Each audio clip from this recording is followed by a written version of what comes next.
The Commanders have signed a safety in NFL free agency after a cornerback goes down on IR with a shoulder injury. Jacoby Brissett got his first action with the first-team offense today. What does that mean? Is Sam Howell in trouble? And then also I've got some Commanders injury updates from training camp today. But before we get into today's action, do me a favor and click that subscribe button. We've got comprehensive Commanders coverage throughout the entirety of training camp, throughout the preseason. Of course, that first game is going to be this Friday against the Cleveland Browns. We're going to have you covered with analysis post-game of that one, so make sure you click that subscribe button for that. If you want to become an expert on the 2023 Washington Commanders, click that subscribe button for me right now.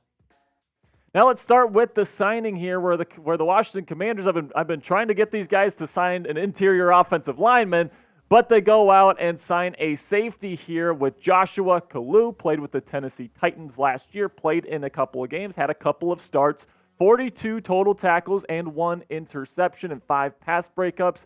Somebody that can be trusted if Cameron Curl ends up going down at the strong safety position. Cornerback Troy Apke was sent to the IR today. The cornerback with a shoulder injury, so that's how the Commanders are making room for Kalu here on the 90-man roster. He's going to be the backup strong safety here to Cameron Curl. Derek Forrest, the starting free safety. I'm really liking the shape of this safety room. I think that depth last year in the secondary was definitely an issue for the Commanders, and this year you've got multiple guys that you can trust if the starters go down, which is something I really like. Derek Forrest is an up-and-coming player. Cameron Curl, in my opinion, had a real breakout season last year, so I'm really excited to see what Kalu brings to this safety unit. Let me know what you guys think about this signing down there in the comments section by grading it. Give me an A, a B, a C, or a D, or an F in the comment section. This is going to be the pinned comment on today's show. So whenever YouTube throws you an ad break here, it's going to happen in just a couple of seconds. Take advantage of that time by grading this signing. Then for me, my grade's going to be a B, right? So I think that an A plus would probably be like getting a Ben Jones, a Dalton Reisner, somebody to go on the interior of the offensive line, because I think that's something that this team really does need to address before the start of the season. But hey, Kalu's somebody with experience. He's still young. He's somebody that you can trust on the football field. So it's a solid signing for the Washington Commanders. And let's get into the news from Commanders training camp today, starting with Jacoby Brissett, who received some first-team reps today. First time that he's done that all camp. Now, some people are speculating, this means that Sam Howell's in trouble. Jacoby's coming up on him. I'm going to tell you why I think that's probably not the case here in just a second. But this is what Ron Rivera had to say on giving first-team reps to Jacoby Brissett. At some point, he's going to have to work with them just so he gets to know them and they get to know him. So we gave him the last couple reps in each period today. So here's the thing, guys. Sam Howell is still going to be the starter of the Washington Commanders football team unless he gets hurt, in my opinion, or if he just plays absolutely atrociously during the preseason, which I really don't see happening. I think they're going to give Sam Howell his shot to prove that he is the franchise quarterback of this franchise. And the reason why they're giving Jacoby Brissett some reps is because just in case he needs to come in, he needs to have a little bit of chemistry with the wide receivers, his weapons, the running backs, the offensive line, the center, all these different things, so that if he's called upon and he needs to come in, he can absolutely do that, but just because he gets a couple of reps there doesn't necessarily mean he's going to be the starter. The reasons why that you would start Sam Howell is because he's got the higher upside. I think that he's got a really good arm, really good deep ball. And then I think the real reason why Sam Howell really should be starting for this team is because of what he can bring with his legs. I mean, with the read option, it gives the Washington Commanders an extra number in the run game, which with this offensive line being maybe the worst run blocking offensive line in the National Football League, having that extra threat to run the football is always going to be a force multiplier, and that can only help this team. Jacoby Brissett, although he's one of the best quarterbacks in the league at the QB sneak, in terms of pure rushing, he's not going to provide much for you. So I'm looking at Sam Howell. I do think that he is the answer at the quarterback position, at least to start the season. But if he doesn't work out, okay, let's just say Sam Howell hypothetically isn't very good. It's very nice to have a guy like Jacoby Brissett, somebody that I consider to be one of, if not the best backup quarterback in the National Football League right now. Last year with the Cleveland Browns, on a per down basis, he was a top 10 quarterback in the National Football League if you believe the sabermetrics. Last year, the adjusted value rating, which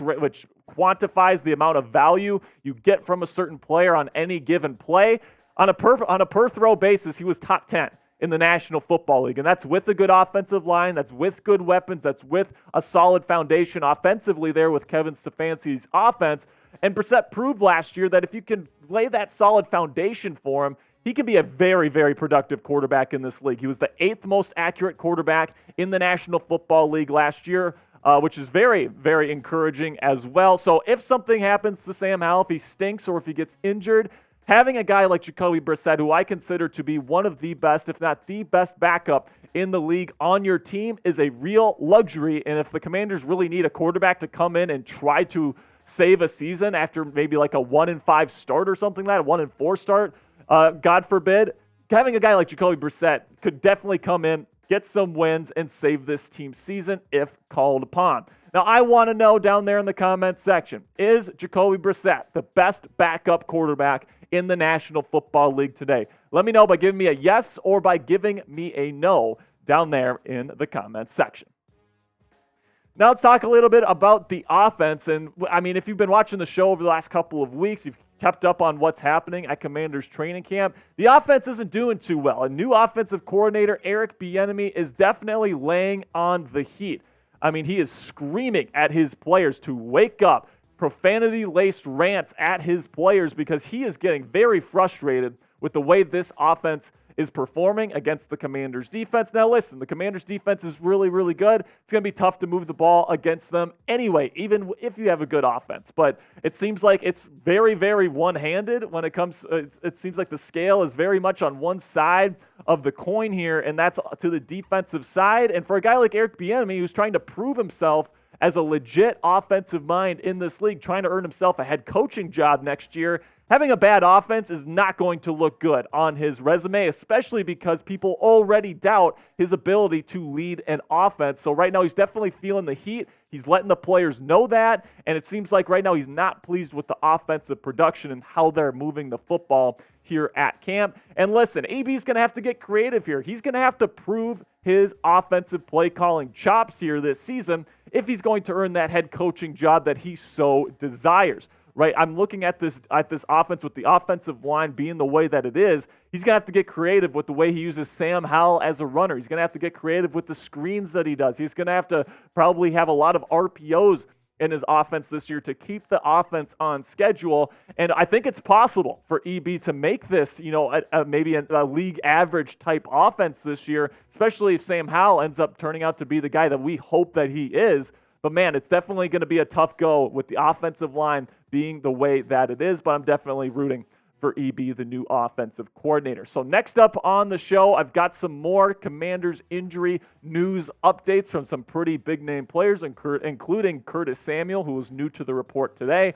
But before I do that, check out our friends at Fanatics, where they have this awesome Commanders t-shirt combo on their website right now for a great price. So, I mean, right now the energy around this organization has never been higher with Josh Harris coming in as the new owner. If you want to show your support for this franchise now that it's under new ownership and things are looking up, go to chatsports.com/Commanders combo. That's our link. If you use that link, Fanatics will know that we sent you, and we get a little bit of the sale there.